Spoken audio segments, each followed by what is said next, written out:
يا صباح الفل يا صديقي، تقبل العتاب من اخوك الصغير في المقام؟ هتقبل ان شاء الله. فاكرين الفيديو ده؟ الصبح كنا بنتكلم 1700، دلوقتي 1800.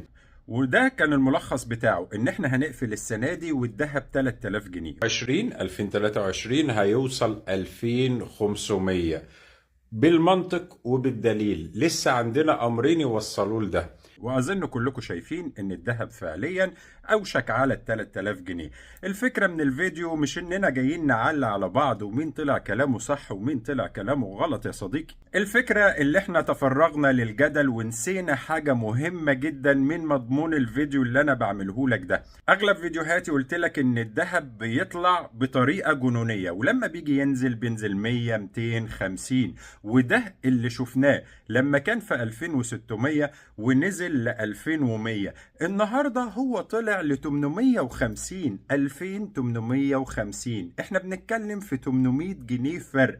تخيل ال 800 جنيه دول يا صديقي، من وقت ما كنا بنتجادل وهيغلى وهيرخص وعمرنا ما شفناها والامور دي كلها. انت لو كان معاك 1 كيلو من الذهب كنت كسبت 800 الف جنيه خلال شهر واحد يا صديقي. بخلاف طبعا ان هو لو كان معاك من اول السنة لحد دلوقتي كنت كسبت 1,150,000 جنيه بالصحاب. وبعيدا عن الاقتصاد والازمات العالمية والامور دي، هي دي سياسة الذهب بشكل عام يا صديقي. وفي النهاية بعيدا عن نظرية المؤامرة اللي بنتهم بيها بعض دوما، انا مش بقولك اشتري مني، انا على الله حكايتي وانت كمان على الله حكايتك. لما تقعد تتفرج كتير يا صديقي ومش قادر تاخد قرار، وفلوسك مش هتجيب الايفون 17 اللي هيكون ب 300 الف جنيه، وما هي الوتيرة اللي احنا ماشيين بيها دي ان ايفون 15 يبقى ب 100 الف جنيه، يبقى ال 17 اكيد 300 الف، واللي بعده هيكون بنص مليون جنيه. تخيل ان حتى الفلوس اللي معاك مش هتجيب موبايل. توقعاتك ايه تاني يا بوبوش؟ توقعاتي ان للاسف اللي ممكن مع نهاية السنة الجاية